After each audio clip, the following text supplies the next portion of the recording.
memperbaikan 48 titik jalan lingkungan di setiap kecamatan. Dinkes Muaro Jambi menghimbau masyarakat terapkan 5M lawan penyebaran nyamuk DBD selama musim pancaroba. Kuota belum terpenuhi, Bawaslu Tebo kembali buka perekrutan anggota Panwascam.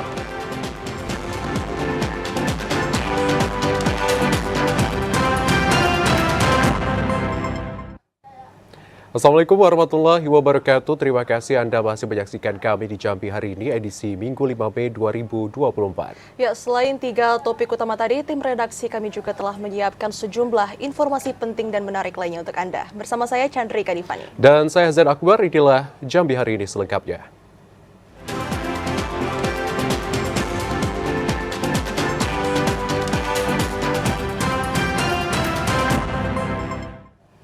Ya, saudara, mengawali informasi Jambi hari ini, kondisi jalan lingkungan di Kabupaten Batanghari dalam kategori kurang baik atau rusak dan saat ini masih banyak ditemukan. Pada tahun 2024 ini, pemerintah Kabupaten Batanghari akan melakukan perbaikan di 48 titik jalan lingkungan. Jalan lingkungan menjadi salah satu sarana penghubung bagi warga menuju jalan utama. Hingga saat ini ruas jalan yang berada di areal pemukiman warga banyak dalam kondisi kurang baik atau rusak. Salah satunya di Kabupaten Batanghari. Di Kabupaten Batanghari, hampir di setiap kecamatan masih didapati jalan lingkungan yang rusak sedang hingga berat. Kepala Dinas Perumahan dan Pemukiman Batanghari Abdul Somad mengatakan, pada tahun ini ada 48 kegiatan penanganan perbaikan jalan lingkungan yang rusak di 8 kecamatan. Prioritas titik perbaikan jalan telah disusun oleh Dinas Perkim sesuai pengajuan dari pihak kecamatan masing-masing. Untuk memperbaiki jalan lingkungan itu, pemerintah Kabupaten Batanghari telah menyiapkan anggaran berkisar 19 miliar rupiah. Abdul Somad berharap dengan adanya upaya penanganan jalan lingkungan dapat memberikan manfaat bagi warga sekitar sekaligus memberi kenyamanan bagi pengendara yang melintas. Ade Juniawan, TVRI Jambi melaporkan. Ya, pemirsa, sejak awal bulan Januari hingga akhir bulan April 2024, Dinas Kesehatan Muaro Bungo mencatat kasus DBD mencapai 83 kasus. Dan untuk mengetahui informasi selengkapnya akan disampaikan oleh kontributor TVRI Jambi Mukhriandi. Halo, selamat sore Andi. Bagaimana peningkatan kasus DBD di Kabupaten Bungo dan apa penyebabnya? Ya, selamat sore. Baik, dapat kami sampaikan terkait kasus demam berdarah dengue atau DBD. Hingga saat ini terdapat 83 warga Muaro Bungo atau tepatnya Kabupaten Bungo terjangkit demam berdarah dengue, di mana kasus tersebut dari Dinas Kesehatan tidak termasuk kejadian luar biasa. Namun dari 83 warga tersebut sudah dapat diatasi dan sudah kembali ke rumah masing-masing. Namun berdasarkan data yang di Dinas Kesehatan yang dapat kami konfirmasikan, di mana terhitung Januari hingga April 2024 terdapat peningkatan kasus demam berdarah dengue atau DBD di bulan Januari dan bulan Februari, di mana bulan Januari terdapat 35 kasus DBD, sedangkan di bulan Februari terdapat 30 kasus DBD, di mana 2 bulan ini merupakan puncak musim hujan di Kabupaten Bungo sekaligus peralihan musim hujan ke musim panas. Sedangkan di bulan Maret terdapat 14 kasus DBD yang cukup mengalami penurunan. Pada bulan April terdapat 4 kasus penyakit DBD. Kemudian dapat juga kami sampaikan dari 8 kasus yang terjadi di Kabupaten Bungo, 83 kasus tersebut tersebar di 11 kecamatan yang ada di Kabupaten Bungo. Namun dari 11 kecamatan tersebut terdapat 2 kecamatan yang cukup tinggi kasus DBD-nya, yaitu Kecamatan Pelepat dan Pelepat Ilir. Namun 2 kecamatan ini merupakan kecamatan yang selalu terjadi kasus DBD baik di awal tahun maupun di pertengahan tahun. Begitu juga sampai saat ini Dinas Kesehatan Kabupaten Bungo sudah melakukan antisipasi dan langkah-langkah untuk mengantisipasi terjadinya lonjakan kasus DBD, yakni dengan cara melakukan pola 3M, yaitu menguras bak air, menutup tempat penyimpanan air, melakukan mengubur barang-barang bekas yang tidak digunakan lagi, serta melakukan penaburan bubuk lasfasida di bak mandi. Demikian juga pada bulan ini Dinas Kesehatan Kabupaten Bungo juga telah melakukan program Jumat Bersih, di mana program ini dilakukan mulai dari tingkat dusun hingga kabupaten, sehingga dengan kegiatan Jumat Bersih ini guna mengantisipasi tidak terjadinya lonjakan DBD, sehingga lingkungan masyarakat mulai dari dusun hingga ke kota bisa mengurangi tingkat perkembangan nyamuk demam berdarah. Demikian. Ya, Andi, hingga saat ini langkah atau kerjasama seperti apa yang dilakukan oleh pemerintah bersama masyarakat, serta imbauan apa dari pemerintah untuk mengatasi DBD ini, Andi? Ya, hingga saat ini Dinas Kesehatan Kabupaten Bungo sudah menurunkan tim sekaligus bersama Puskesmas, baik petugas jentik maupun petugas pembasmi sarang nyamuk. Setiap hari Jumat juga melakukan Jumat Bersih. Namun dengan program tersebut dengan tujuan untuk mengurangi perkembangan biakan nyamuk di setiap dusun. Sehingga dengan program ini akan terus dilakukan dengan tujuan untuk mengurangi dan mengantisipasi tidak terjadinya lonjakan penyakit demam berdarah di Kabupaten Bungo.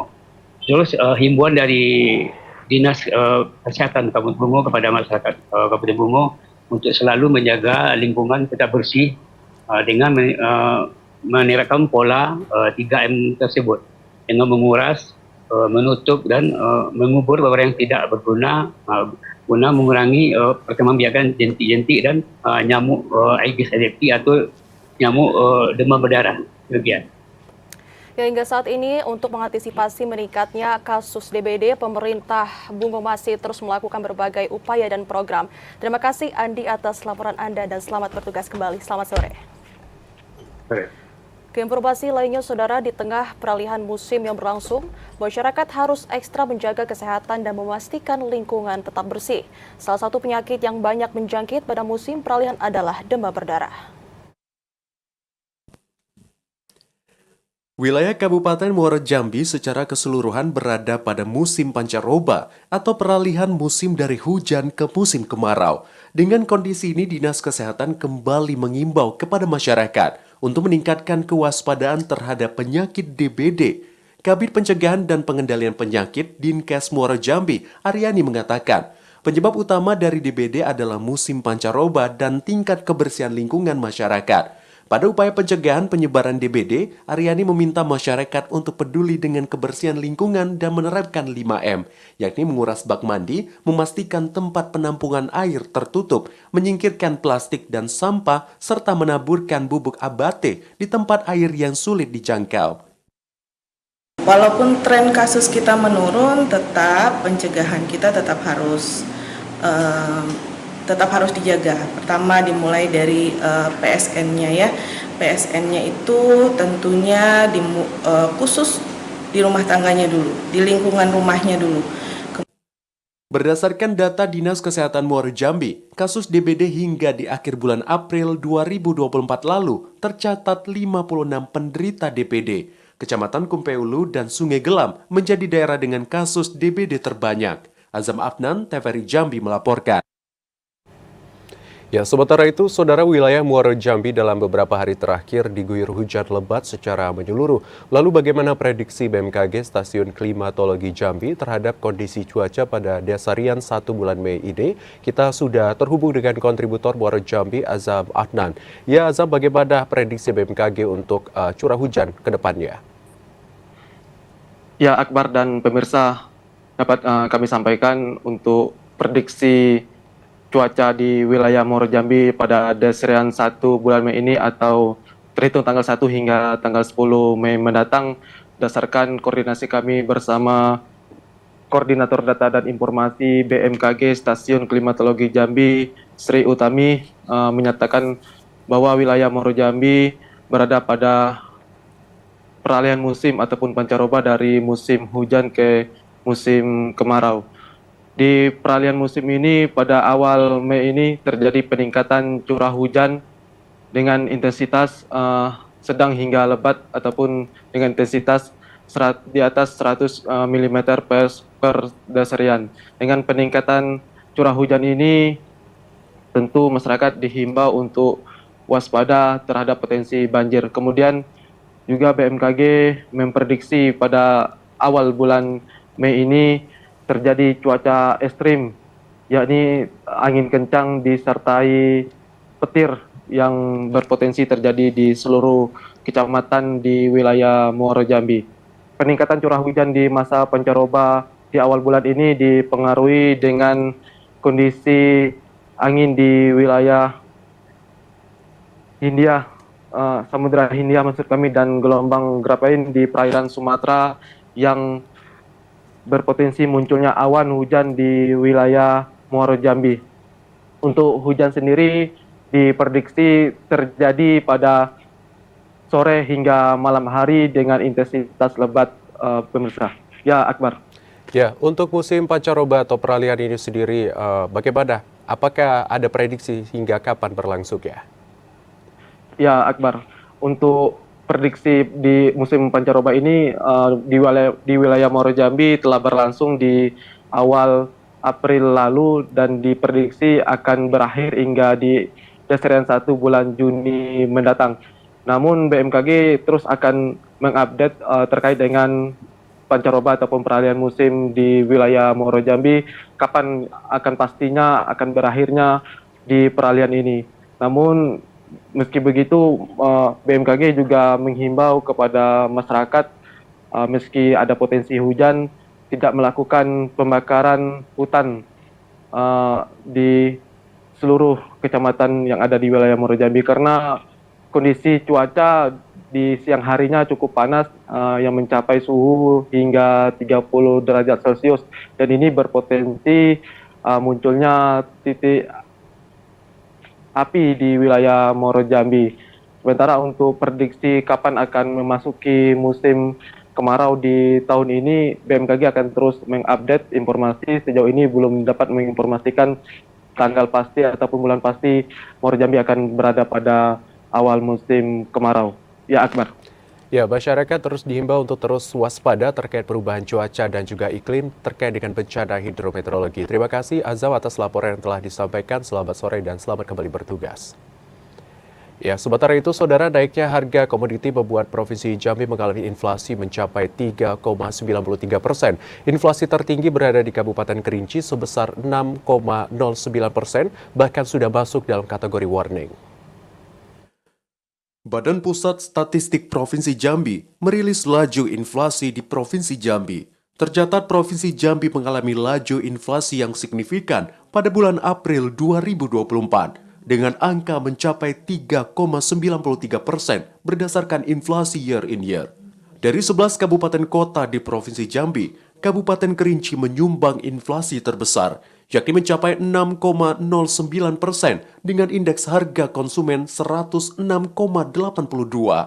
Kepala BPS Provinsi Jambi, Agus Sudibyo, menjelaskan inflasi dipicu oleh kenaikan harga komoditi dan beberapa kelompok pengeluaran, seperti kelompok makanan, minuman, dan tembakau, mencatat kenaikan yang signifikan sebesar 8,82%. Hingga saat ini Kabupaten Kerinci sudah dalam kategori warning. Untuk itu pihaknya bersama stakeholder terkait akan segera melakukan koordinasi guna menekan laju inflasi di Provinsi Jambi, khususnya di Kabupaten Kerinci.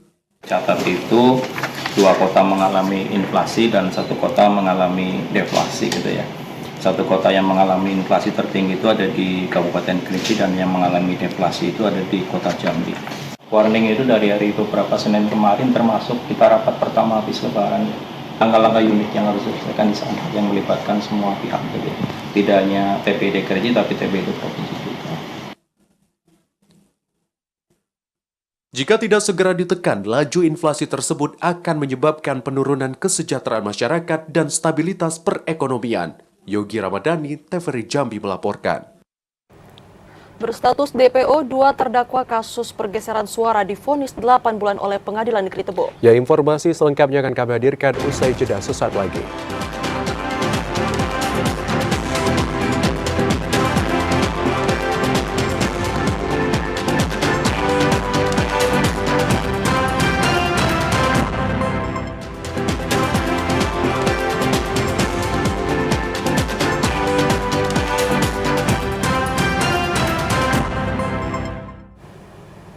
Terima kasih Anda masih setia bersama kami di Jambi hari ini. Ya saudara, belum terpenuhinya kuota saat perekrutan menggunakan metode existing.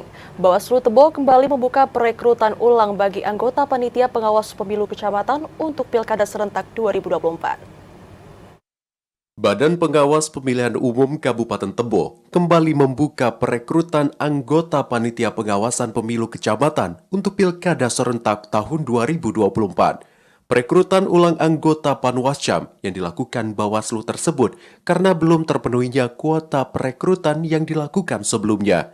Ketua Bawaslu Kabupaten Tebo Faridatul Husni mengatakan Bawaslu merekrut ulang dengan sistem exiting atau evaluasi kinerja bagi anggota Panwascam terdahulu dari hasil seleksi. Tercatat 20 anggota yang memenuhi syarat. Dengan jumlah tersebut, Bawaslu Tebo masih membutuhkan sebanyak 16 anggota Panwascam. Pendaftaran perekrutan anggota Panwascam mulai dibuka pada tanggal 5 hingga 7 Mei 2024. Sedangkan untuk kebutuhannya, Kecamatan Tujuh Koto membutuhkan 3 orang anggota. Kecamatan Rimbo Bujang dan Tujuh Koto Ilir membutuhkan 2 anggota. Sementara untuk 8 kecamatan lain masing-masing membutuhkan 1 orang anggota. Bawaslu sekarang lagi rekrut tentang evaluasi kinerja pengawasan STB. Ini tentunya untuk umum.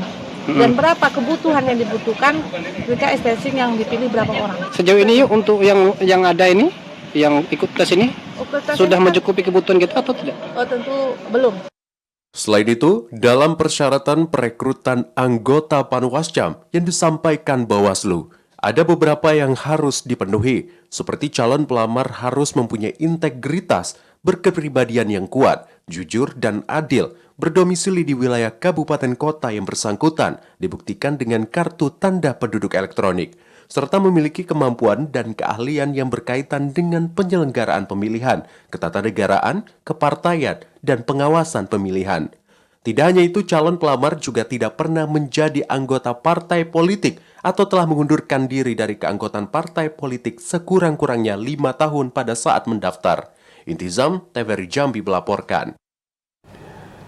Rekrutmen atau penerimaan calon peserta panitia pemungutan suara atau PPS tingkat kelurahan maupun desa sudah mulai terlaksana. KPU Batanghari akan lebih selektif dalam melakukan seleksi guna menghasilkan badan ad hoc yang berintegritas. Meski proses seleksi penerimaan PPK masih bergulir, namun KPU Batanghari telah memulai penerimaan calon peserta PPS di kelurahan maupun desa. Hal ini dilakukan sesuai jadwal yang telah ditetapkan KPU RI mengingat waktu Pilkada serentak 2024 yang tinggal beberapa bulan lagi. Komisioner KPU Batanghari Harapan Nami mengatakan, pendaftaran PPS sudah dibuka sejak tanggal 2 Mei dan akan berakhir pada tanggal 8 Mei nanti. Mekanisme pendaftaran, setiap pelamar diwajibkan mendaftarkan diri terlebih dahulu melalui sistem informasi anggota KPU dan badan ad hoc atau Siakba. Sebelum menyampaikan kelengkapan dokumen ke kantor KPU setempat, pihak KPU pun akan melakukan proses seleksi secara selektif guna menghasilkan badan ad hoc berintegritas. Untuk penerimaan panitia pemungutan suara atau PPS desa dan kelurahan, itu rekrutmennya sudah kita mulai haknya dari tanggal 2 sampai dengan tanggal 8 Mei ini. Nah, untuk proses pendaftaran itu masih sama seperti yang PPK ya, itu melalui online, melalui Siakba. Upload berkas juga melalui Siakba dan nanti boleh mengantar berkasnya. Sementara itu, sesuai jumlah kebutuhan PPS di satu desa maupun kelurahan, KPU hanya menyediakan kuota sebanyak 3 orang untuk bertugas membantu pihak penyelenggara dalam proses Pilkada November 2024 nanti. Adi Juniawan, TVRI Jambi melaporkan. Masih terkait Pilkada 2024, saudara, ratusan calon PPK yang dinyatakan memenuhi persyaratan administrasi akan menempuh tahapan seleksi tertulis pada Senin besok. Pada penerimaan PPK, KPU mengutamakan mereka yang benar-benar memahami keberlangsungan Pilkada. Setelah melalui sejumlah rangkaian tahapan masa pendaftaran dan seleksi administrasi, 335 calon anggota Panitia Pemilihan Kecamatan atau PPK akan mengikuti tahapan selanjutnya, yakni seleksi tertulis. Tes akan digelar selama 3 hari, dimulai pada tanggal 6 hingga 8 Mei mendatang, yang dilaksanakan di salah satu gedung di Kota Jambi. Pada rekrut PPK ini, Komisi Pemilihan Umum Kabupaten Muara Jambi mengutamakan anggota PPK yang memahami pelaksanaan pilkada dan menguasai teknologi informasi, sehingga dalam pelaporan keberlangsungan pemilihan kepala daerah serentak 2024 nanti dapat dilakukan secara akurat berdasarkan ketentuan yang berlaku. Pengumuman hasil tes tertulis akan dilakukan pada tanggal 9 dan 10 Mei 2024 melalui website resmi KPU Muara Jambi. 345 yang mendaftar di Siapa dari hasil penelitian administrasi dan verifikasi mereka itu 235 yang lolos, 10 yang tidak lolos. Kita jadwalkan untuk melakukan proses tes tertulis di Jati di Gedung Unama di Kota Bandung. Jam 14, pukul 14 malam sampai jam selesai. Kita buat 2 sesi. Tes dilakukan untuk menjaring 5 orang ketua dan anggota PPK yang akan bertugas membantu KPU di masing-masing kecamatan pada Pilkada serentak 2024. Sementara pelantikan PPK dijadwalkan pada 16 Mei 2024 mendatang. Azam Afnan, TVRI Jambi melaporkan. Sementara itu, Saudara, Majelis Hakim Pengadilan Negeri Kabupaten Tempuh memvonis 8 bulan penjara pada 2 terdakwa kasus pergeseran suara DPR RI pada pemilu tahun 2024. Putusan ini lebih ringan dari tuntutan jaksa penuntut umum yang menuntut 1 tahun penjara.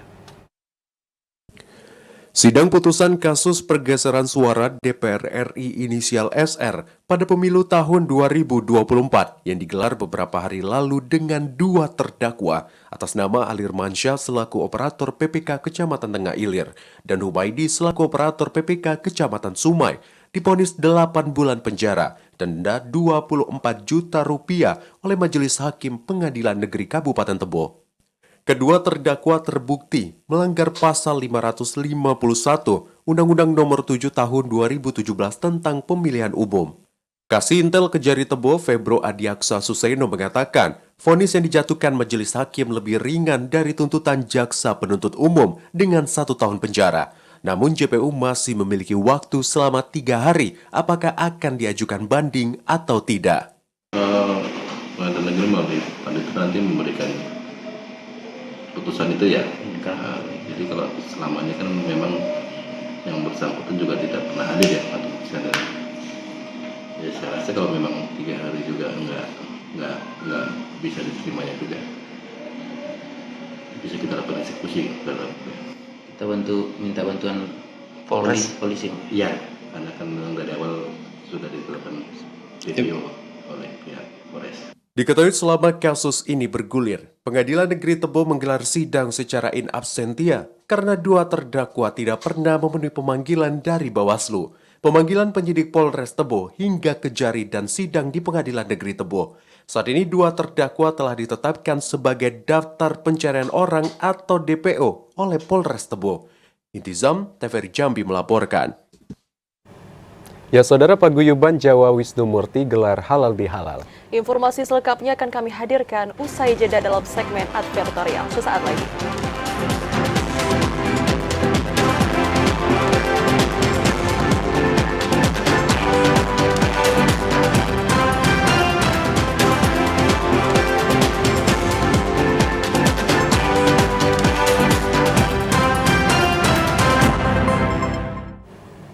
Ya, Saudara, Anda kembali bergabung bersama kami di Jambi hari ini.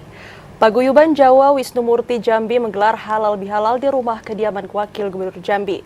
Kegiatan ini untuk mempererat tali silaturahmi serta kekompakan masyarakat Jawa di Provinsi Jambi. Paguyuban Jawa Wisnu Murti Jambi menggelar halal bihalal di rumah Wakil Gubernur Jambi Abdullah Sani, Kelurahan Talang Bakung, Kecamatan Palmera, Kota Jambi, Sabtu malam. Kegiatan ini dilaksanakan guna mempererat tali silaturahmi dan kekompakan paguyuban Jawa di Provinsi Jambi. Gubernur Jambi Al-Haris mengatakan, dengan dilaksanakannya kegiatan ini menunjukkan kekompakan kekeluargaan Wisnu Murti di Jambi. Bahkan hal itu diperlihatkan dengan hadirnya puluhan masyarakat Jawa hingga sejumlah tokoh penting di Provinsi Jambi. Ketua Panitia Halal Bihalal dan Generasi Muda Wisnu Murti Provinsi Jambi, Eko Setiawan mengatakan, Halal Bihalal ini digelar dengan harapan dapat mempererat tali silaturahmi dan kekompakan kekeluargaan paguyuban Jawa di Provinsi Jambi. Keturunan Jawa yang sudah menjadi orang Jambi yang disatukan lagi oleh yang namanya Wisnu Murti itu. Tujuannya adalah agar kita ini punya rekatan, punya rasa memiliki. Sebab sangat banyak ragam budaya Jawa yang harus terlestarikan meskipun ada di Pulau Sumatera. Halal Bihalal adalah acara kegiatan rutin yang dilaksanakan paguyuban Wisnu Murti Provinsi Jambi. Kebetulan di bulan Syawal, yaitu tujuannya adalah untuk mempererat tali silaturahmi keluarga besar Wisnu Murti dan juga masyarakat Provinsi Jambi. Halal Bihalal ini kan bagian dari wadah mempererat silaturahmi, meningkatkan ukhuwah Islamiyah yang kebetulan momennya baik pada akhir ujung Idul Fitri. Oleh sebab itu, untuk meningkatkan kebersamaan orang Jawa, khususnya yang berada di Jambi, dalam wadah organisasi Wisnu Murti, merupakan kesempatan baik untuk bersama-sama. Wisnu Murti merupakan paguyuban Jawa yang berada di Jambi. Paguyuban ini didirikan untuk menyatukan pemikiran dan kekompakan antar suku Jawa di Provinsi Jambi untuk memajukan Provinsi Jambi. Asar, TVRI Jambi melaporkan. Ya, saudara, salah satu bentuk melestarikan tradisi dan budaya, Lembaga Adat Melayu atau LAM Kota Jambi menggelar Halal Bihalal bersama pemerintah kota dan Provinsi Jambi. Halal Bihalal ini bertujuan untuk membangun adat dan budaya dalam muatan lokal pendidikan di Kota Jambi. Lembaga Adat Melayu Kota Jambi menggelar Halal Bihalal yang menjadi momen penting dalam menjalin silaturahmi antar pemerintah daerah dan LAM Kota Jambi. Halal Bihalal yang digelar di Aula Gedung LAM Kota Jambi ini mengangkat tema tekad kuat mewujudkan generasi muda cinta adat dan budaya, sucikan diri dengan silaturahmi. Selain menjadi wadah bagi para tokoh sepuh dan pemangku kepentingan untuk saling bertukar pikiran dan memberikan apresiasi atas kontribusi LAM dalam membangun Kota Jambi. Halal Bihalal ini juga untuk membangun adat dan budaya dalam muatan lokal pendidikan dan diorama untuk mengabadikan sejarah Kota Jambi, agar menjadi alat yang bisa memperkenalkan Kota Jambi dari dulu hingga saat ini. PJ Wali Kota Jambi, Sri Purwaningsih, mengapresiasi upaya LAM berkontribusi untuk pembangunan Kota Jambi. Ia juga merencanakan diskusi lebih lanjut mengenai penerapan muatan lokal dalam pendidikan dan pembuatan diorama untuk mengabadikan sejarah Jambi. Rencana ini diharapkan dapat terwujud dengan dukungan intensif dari pemerintah Kota Jambi dan LAM Kota Jambi. Saya Bu Kadis DPMBPA tadi bersama dengan para kepala OPD yang menghadiri undangan dari Ketua LAM Kota Jambi dalam rangka Halal Bihalal terkait diorama. Kita ingin mengabadikan sejarah Kota Jambi ini seperti apa, nanti akan dibangun dalam bentuk diorama ya, dan itu menjadi alat yang bisa mengenalkan seperti apa Kota Jambi dulunya sampai dengan saat ini. Pada Halal Bihalal ini juga diadakan acara makan bersama dalam nampan yang menjadi tradisi adat turun-temurun masyarakat Jambi. Yogi Ramadhani, TVRI Jambi melaporkan. Ya, saudara, dari sekedar hobi dengan hewan berbulu ini, kucing menjadi peliharaan primadona penghasil cuan. Informasi selengkapnya akan kami hadirkan usai jeda sesaat lagi.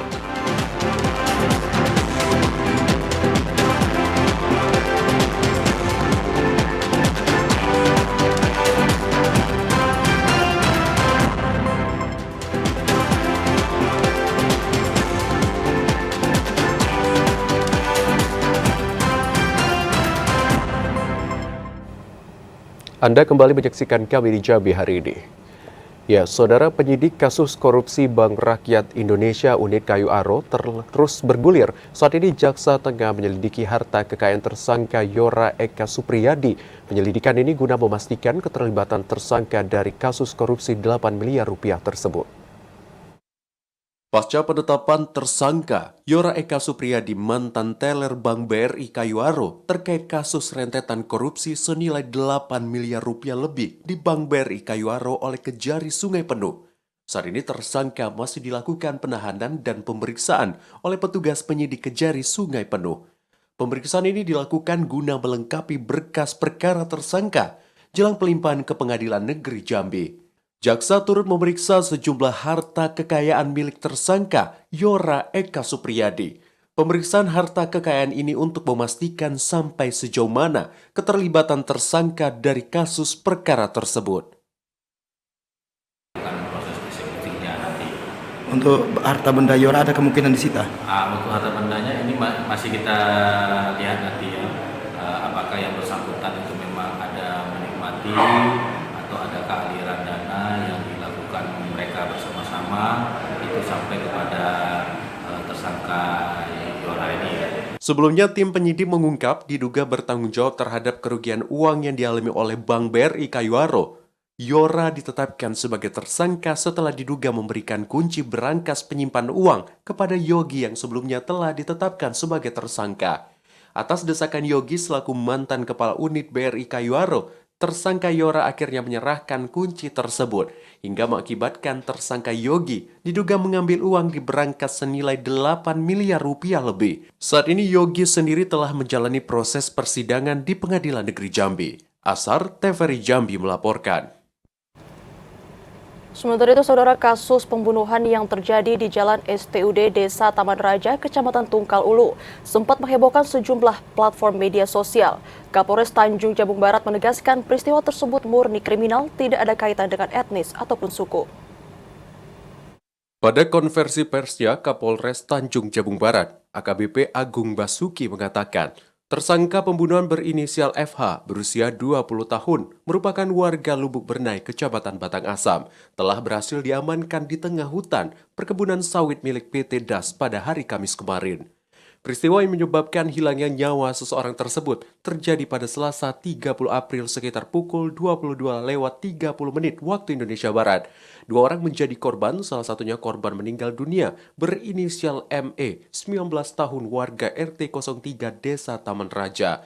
Sedangkan korban kedua HA berusia 24 tahun warga RT 06 Desa Pematang Tembesu, Kecamatan Tungkal Ulu mengalami luka dan masih dalam perawatan di klinik keluarga Betua Desa Taman Raja.